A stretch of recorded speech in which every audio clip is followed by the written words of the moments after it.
In an isolated village nestled on mountains, a secret meeting took place, with no media cameras present and no intelligence services tracking. Theladors of Burkina Faso, Mali, and Niger, Ibrahim Traoré, Assimi Goïta, and Abdourahamane Tiani gathered in complete isolation from the world for 3 days. By the time Western intelligence agencies discovered this meeting had occurred a month later, the foundations of the new African alliance had already been laid. The village of Timbuktu existed on new official maps, situated in a Tivoli where the borders of Burkina Faso, Mali, and Niger converged. It had served for centuries as a meeting place for Tuareg nomads. Neutral ground where tribal disputes were resolved and trading partnerships established. The villagers, descendants of these nomadic traditions, maintained their isolation indelibly, having learned through generations that visibility to the outside world rarely brought benefits to their community. When 3 unmarked helicopters descended into the valley at dawn on a cool November morning, the village elders were waiting. They had received word through ancient communication networks that still functioned effectively despite, or perhaps because of their independence from modern technology. The meeting had been arranged through trusted intermediaries, using protocol sustainable long before colonial borders had been drawn across the Sahel. From the first helicopter emerged Ibrahim Traoré, the young military leader who had risen to power in Burkina Faso, promising to reclaim his nation's resources and security from foreign control. From the second stepped Assimi Goïta. The Malian Special Forces Colonel's government had expelled French military forces after decades of their presence, had failed to resolve the country's security challenges. The third helicopter brought Abdourahamane Tiani, Niger's recently established leader, who had similarly broken ties with Western military partnerships. Each leader was accompanied by only 2 aides, no security details, no communication space, no diplomatic staff. This meeting would have no official record, no press releases, no diplomatic communications. What would transpire over the next 3 days would reshape the political landscape of West Africa without any outside power having the opportunity to intervene. The absence of these 3 leaders from public view did not go unnoticed in Western capitals. Their simultaneous personal retreats, the official explanation provided by their respective governments, triggered alerts and intelligence agencies. From Washington to Paris to Beijing, satellite resources were redirected to search their territories. Communication networks were monitored for unusual patterns. Assets within their governments were activated to discover their whereabouts. But Timbuktu isolation proved effective. No electronic signals emanated from the village. No satellite could distinguish leaders meeting from the normal activities of a remote settlement. They acknowledged that 3 of the most significant West African leaders were meeting in secret existed only in the minds of those directly involved. Inside a village's central meeting structure, a circular building constructed of local stone with a thatched roof designed to maintain cool temperatures even in the Sahel's harsh climate. The 3 leaders sat around a simple wooden table. There were no flags, no official seals, no trappings of state power. Here they were simply 3 men representing nations with shared histories and challenges. Gentlemen, began Trey at 34. They youngest of the 3, but the one who had initiated this unprecedented. We meet as equals, as Africans, and as leaders facing the same fundamental challenge: how to secure true independence for our nations and prosperity for our people, when these systems of global power are designated specifically to prevent both. Go nodded in agreement. Mali has experienced this reality directly when we demanded the of French forces that had operated in our territory for a decade without resolving our securitization. We faced immediate and thinly veiled threats of intervention. Niger's experience has been identical, added Tiani. The moment we asserted control over our uranium resources and questioned the value of Western military presence, we were transformed overnight from strategic partners to rogues that attain their diplomatic language.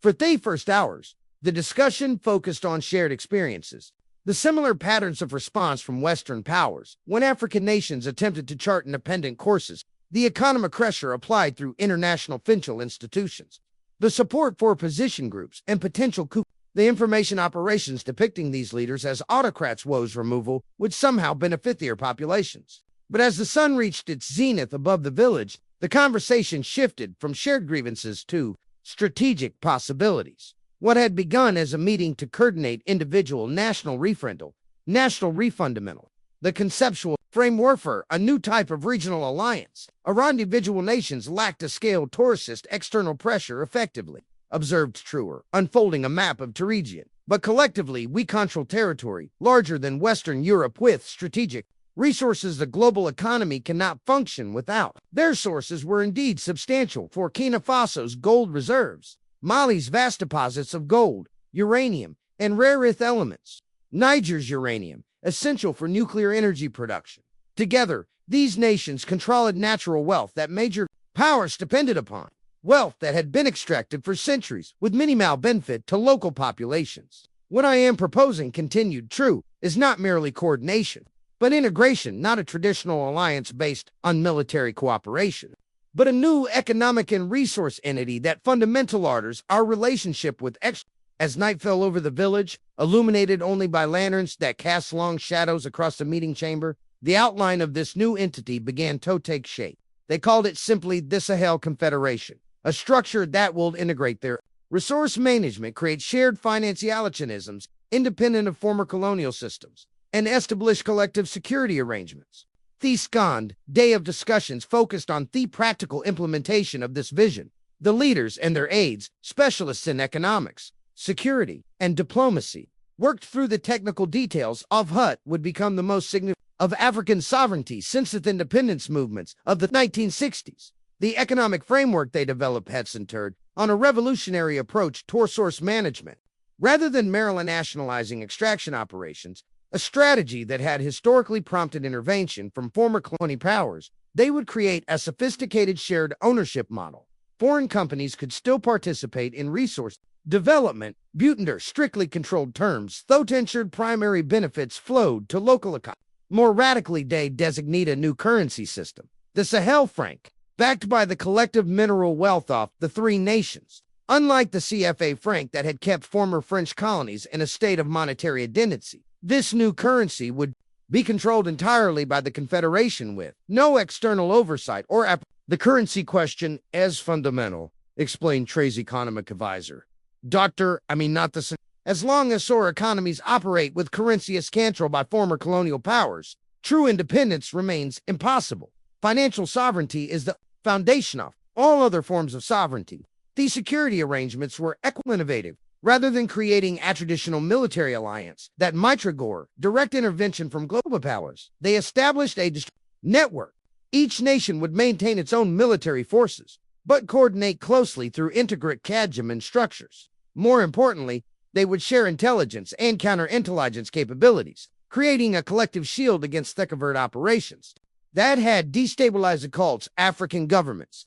By Thursday, as the framework of the Confederation took shape, the discussion turned to the most delicate question: how to implement such a transformative entente without triggering immediate from the powers whose influence it would diminish. The moment our intentions become known, cautioned, we will face unprecedented economic sanctions, diplomatic isolation, possibly military threats. We must be prepared for each stage of response. This recognition led to perhaps the most sophisticated element of their plan, a phased implementation structure designed to establish observable facts on the ground before external powers could effectively respond. The Confederation would begin functioning through non-public mechanisms while publicly maintaining appearance of normal bilateral relations. We create the mechanisms of integration first, Traoré explained, establishing the practical reality for cooperation before making any formal declarations. By the time the Confederation is officially announced, it will already be functioning too effectively to be easily dismantled. As the sun set on the third day, the three leaders ceremonially signed what would later be known as the Timbuktu Accords, a document that, for security reasons, existed in only 3 handwritten copies, one held by each leader. There were no digital versions that could bind, accepted no electronic traces that could be detected by the sophisticated external systems monitoring their countries. What we have created here, said Goa, as they prepared to depart, is not merely an agreement between government. It is a new model of African sovereignty, one based not on artificial borders imposed by colonial powers, but on the shared interests and heritage of our peoples. The helicopters departed as they had arrived before dawn, following different routes back to their respective territories. The leaders resumed their official duties as if returning from retreats, giving no indication of the momentous agreement they had. The village of Timbuktu returned to its quiet existence. its role in history known only to its inhabitants. For the next month, there were no public signals of the transformation underway. Western intelligence agencies, having noted the simultaneous absences, found nothing concrete to confirm their suspicions of coordination. Economic and diplomatic relations continued normally in the surface. But beneath this appearance of normality, the mechanisms of Sahel Confederation began to take form. Financial channels were re-established, bypassing traditional banking systems. Resource inventoryments were shared between governments. Security protocols were harmonized. Each step was implemented deskily through trusted networks, leaving minimal evidence of the integration underway. The first public syndication that something fundamental had changed came 6 weeks after the Timbuktu meeting, when the three nationalized simultaneously announced new regulations for foreign mining operations, thought presented as independent national policy. The regulations were identical, requiring increased local ownership, mandating domestic processing goal for raw materials, and establishing Zevnigan wealth funds to manage resource revenues. The coordinated nature of these announcements triggered immediate concern in Western capitals. Emergency meetings were convened in Paris, where the potential implications for French resource companies were particularly alarming. In Washington, intelligence analysts began identifying patterns of coordination between the three nations that had previous lifescape noticed. This level of police alignment suggests a degree of integration we haven't observed before. Noted a classified assessment from PU State Department that later leaked to international media. These are not coincidental parallel developments, but appear to reflect a coherent shared strategy. The Western response followed wide predictable patterns. Financial institutions began raising concerns about investment climate deterioration. The three nations' international media published articles questioning the democratic legitimacy of their governments. Diplomatic pressure was applied through traditional channels with not-so-subtle reminders of the development aid and security partnerships that could be jeopardized. But the Sahel Confederation had anticipated these measures. The economy might have been devastating to individual nations wastafest across their integrated systems. The security threats that had historically made leaders vulnerable were countered by their collective intelligence capabilities. The diplomatic isolation that had forced previous African governments to backtrack on resource sovereignty was softened up by new partnerships they were already developing with emerging powers. 3 months after the Timbuktu meeting, Western pressure intensified without achieving its desired effect. Ibrahim Traoré addressed his nation in a televised broadcast that was simultaneously aired in Mali and the first public acknowledgement of the new level of coordination between their governments. For too long, he told his citizens, our nations have been treated not as truly sovereign states, but as resource territories to be exploited. We have been told that our development depends on following models descent by those who have historical benefit from our under. For too long, we have negotiated as individual nations from positions of weakness against unified global powers, without explicitly naming the Sahel Confederation. That formal announcement would come later, when the integration was more advanced. He outlined a vision of regional cooperation that would transform our relationship with Thurl from one of dependency to one of partnership between equals. The response from citizens across all three nations was overwhelmingly positive. Despite the economic challenges created by Western pressure, populations that had seen minimal benefits from decades of foreign-controlled resource extraction embraced the promise of genuine sovereignty. Public rallies in support of the new approach filled city squares from Ouagadougou to Bamako to Niamey. This popular support represented perhaps the most significant miscalculation by those opposing the Confederation. Western policy had long been based on the assumption that economic pressure would translate into popular dissatisfaction with governments that challenge external control. But across the Sahel, populations that had experienced centenarians of poverty, despite their nation's natural wealth, were willing to endure temporary hardships for the promise of fundamental change. They fundamentally misunderstand our people, Traoré told Gua and Tani during a secure video conference 6 months after their meeting.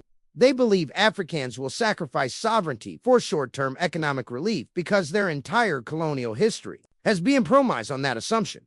But the terror is ending. As the first anniversary of the Timbuktu meeting approached, the infrastructure of integration had progressed far beyond what most external observers realized. The three nations had established a common resource development agency that coordinated approach to foreign investors. They had created financial clearing mechanisms that reduced their dependency in Western banking systems.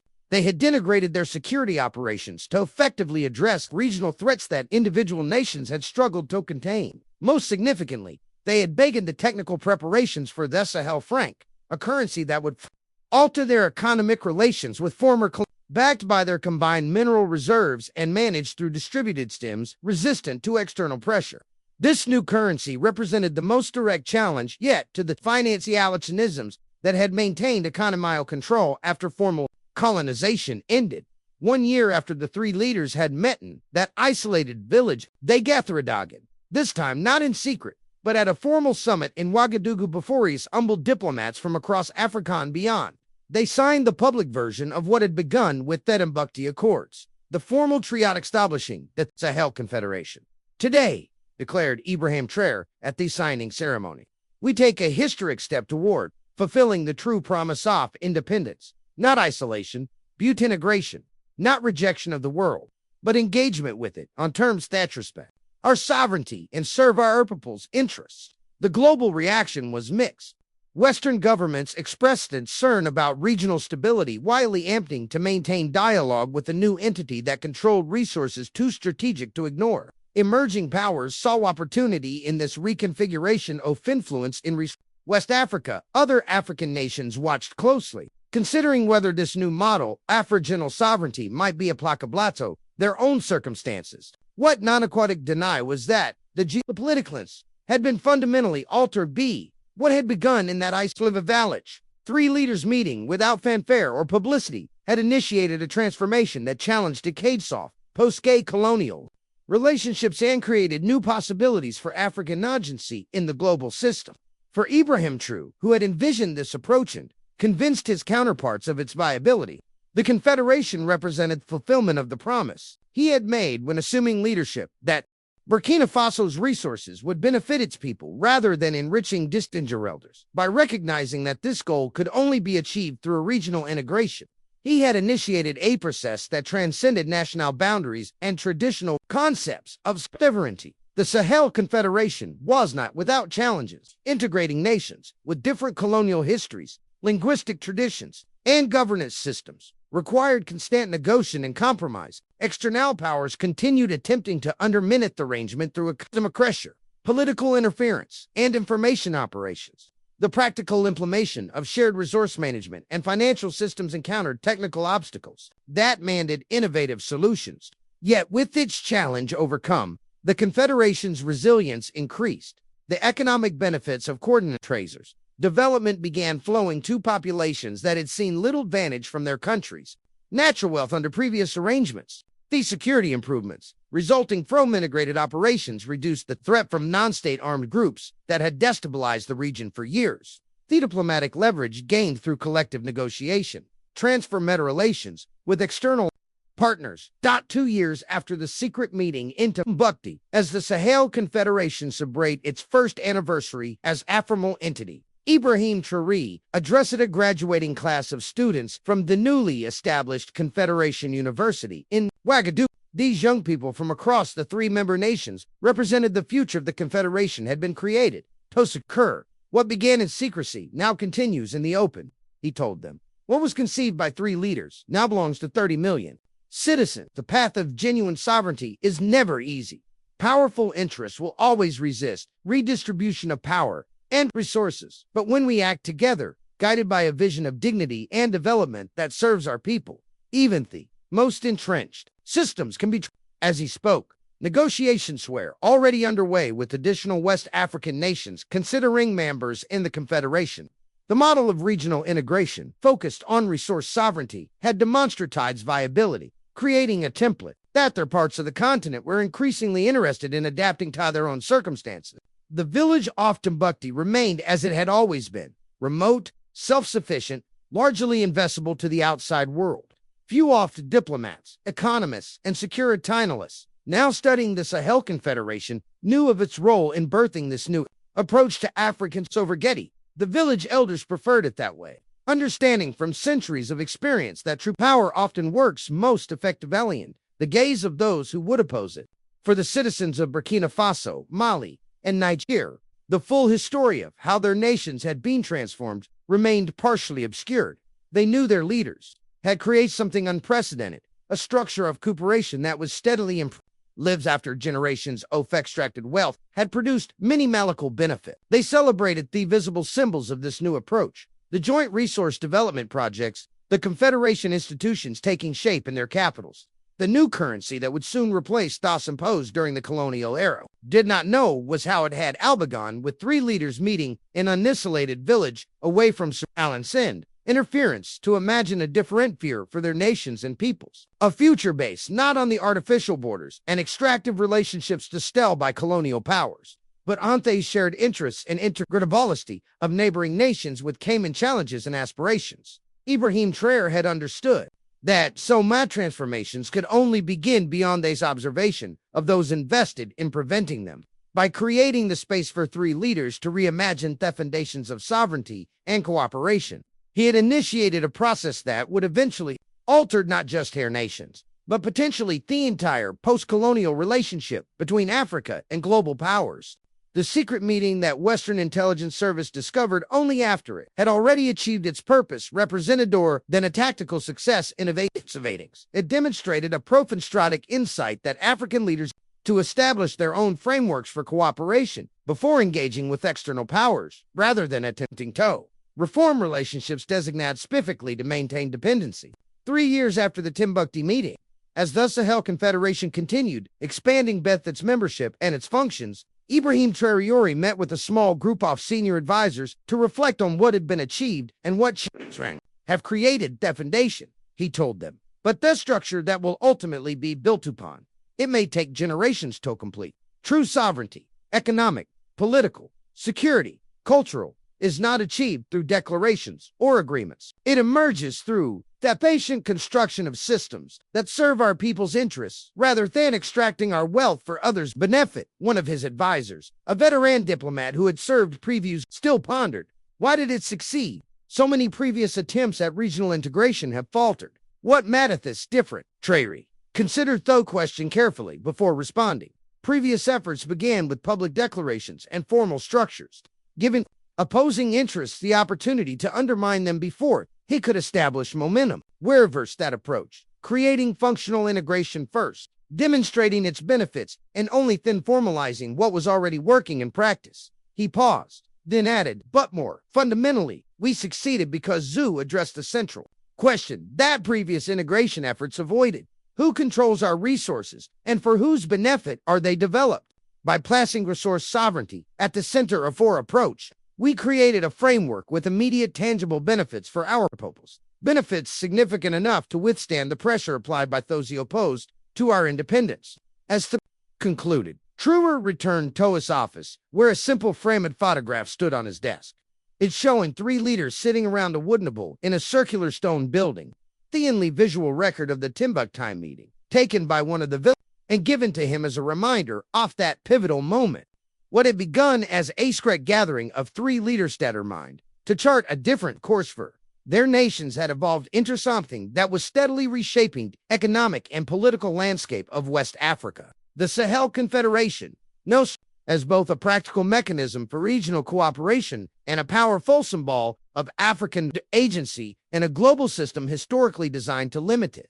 For Ibrahim Traoré, who had initiated process that led to Theostra's formation, the journey from that isolated village to the expanding Confederation represented the fulfillment of the promise that had brought him to leadership, that their beneath African soil would finally genuinely serve the development and dignity of African peoples. The secret meeting that Western intelligence deciphered too late to prevent had achieved precisely what its participants had intended, creating a new reality too firmly established to be easily undone, a model of integration based not on external designs, but on the shared aspirations of neighboring nations, with common histories and challenges. In diplomatic circles, policy papers, and academic analyses, experts continue debating the implications of the Sahel Confederation and the precedent for historic regions historically subject to but for the citizens of its member nations, who were beginning to experience the concrete benefits of genuine resource sovereignty. The theoretical debates were less significant than the practical improvements in their daily lives.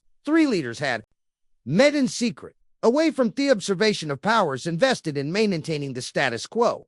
From that meeting had emerged a new approach to African sovereignty and cooperation, one that began with the fundamental question of who should benefit from Africa's vast natural wealth and constructed systems designate to ensure that the answer finally included the African people's toham. Those resources rightfully belong.